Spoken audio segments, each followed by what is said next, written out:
샬롬, 말씀 묵상과 함께하는 여러분들을 주의 이름으로 축복합니다. 찬송가 337장 내 모든 시험 무거운 짐을 찬송하겠습니다.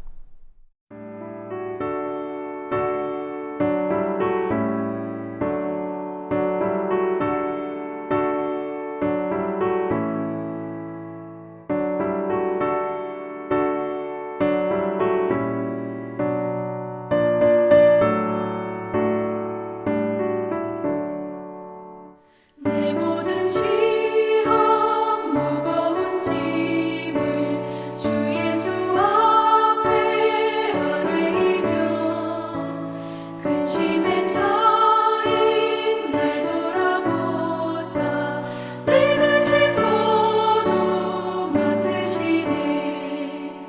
무거운 짐을 나 홀로 지고 견디다 못해 쓰러질 때 불쌍히 여겨 구원해 주리.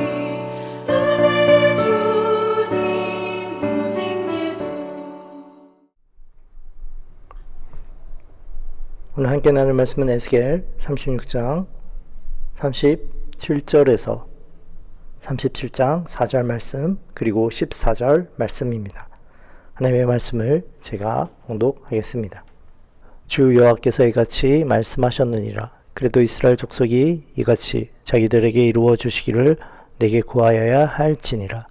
내가 그들의 수요를 양떼같이 많아지게 하되 제사드릴 양떼 곧 예루살렘이 정한 절기의 양무리 같이 황폐한 성읍을 사람의 떼로 채우리라.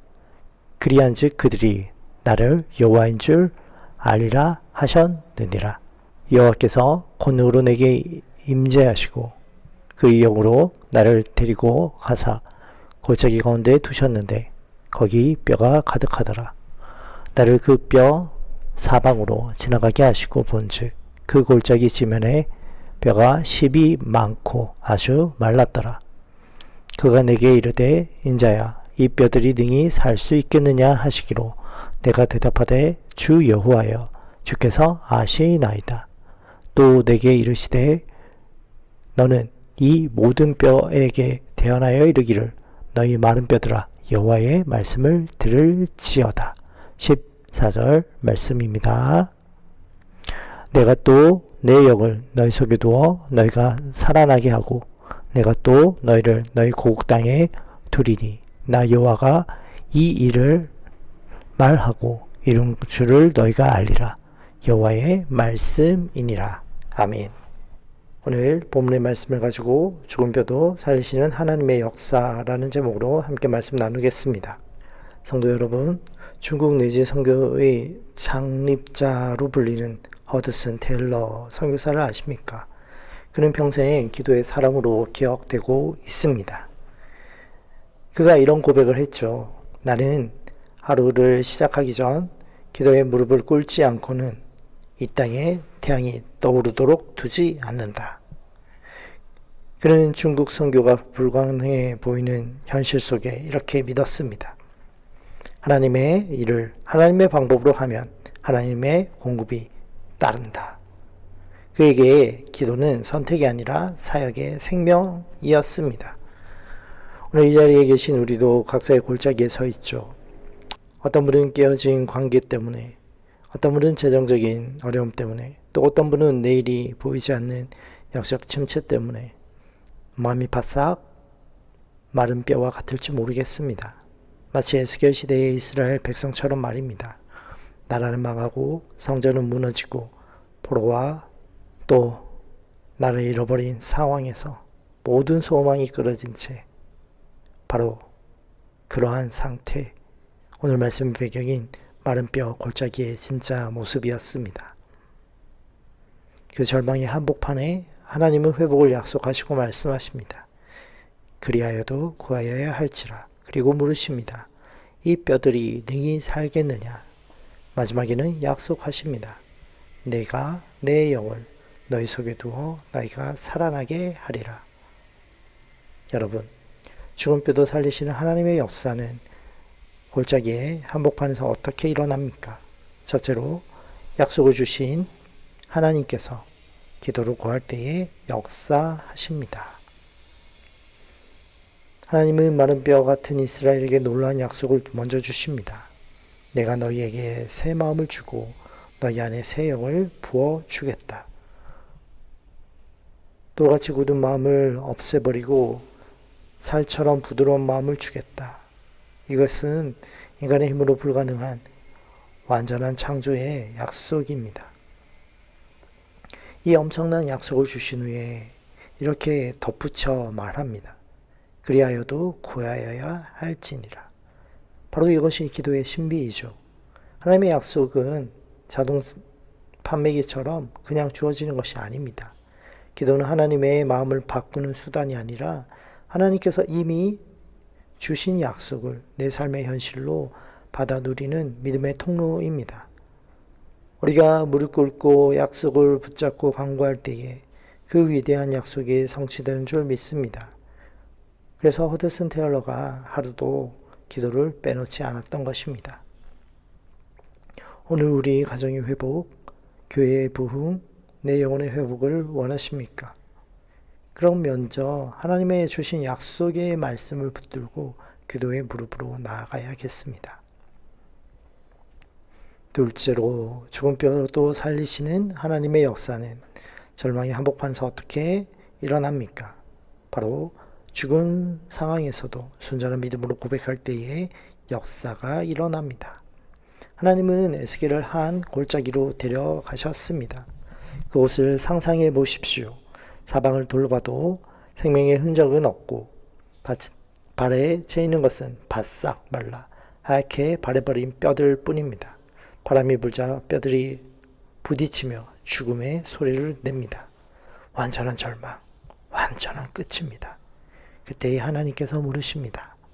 인자야, 이 뼈들이 능히 살 수 있겠느냐? 인간의 눈에는 불가능합니다.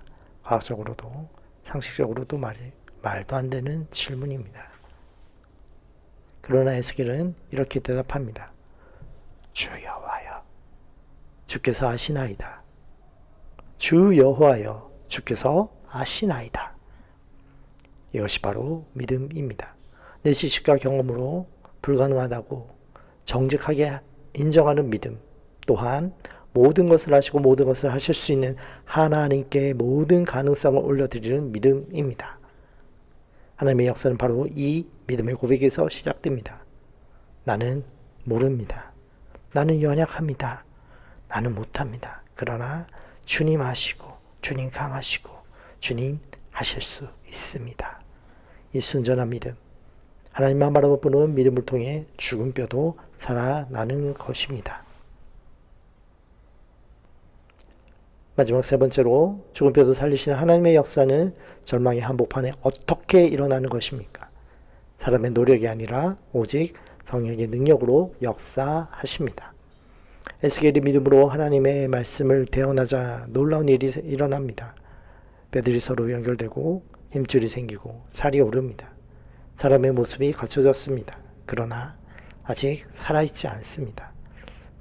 마지막에 하나님은 이렇게 약속하십니다. 또 내가 내 영을 너희 속에 두어 너희가 살아나게 하리라. 하나님의 생기, 곧 성령의 숨결이 들어가야 진짜 생명이 됩니다. 아무리 완벽한 계획과 뜨거운 열정과 노력이 있어도 성령의 능력이 없으면 그것은 생명 없는 몸에 불과합니다. 교회 회복은 인간의 전략이나 프로그램으로 되는 것이 아닙니다. 오직 성령께서 임하실 때에 교회가 살아납니다.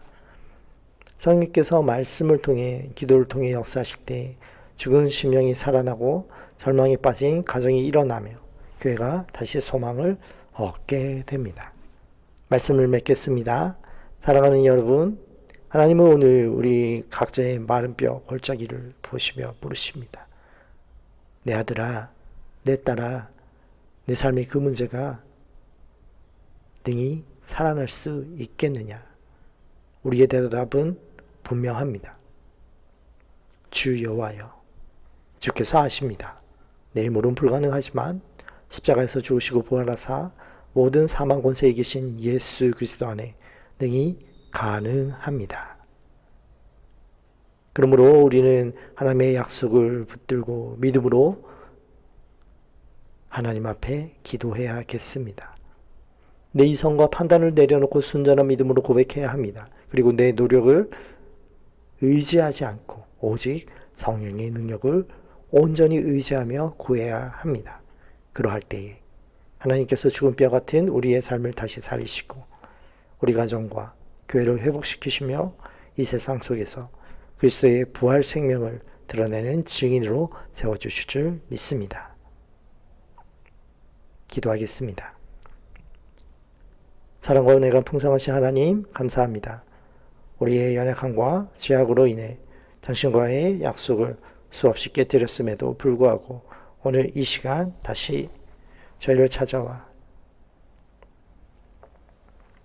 마른 뼈와 같은 우리에게 소망이 되어주시고 우리를 살리시는 주님 앞에 나아갑니다. 주님께서 물으실 때에 우리의 약함을 고백하고 주님 앞에 나가게 하여 주시옵소서. 오늘도 주님만 온전히 의지하기 원하며 예수님의 이름으로 기도합니다. 아멘. 오늘 읽은 말씀은 에스겔 37장에서 39장 말씀입니다. 샬롬.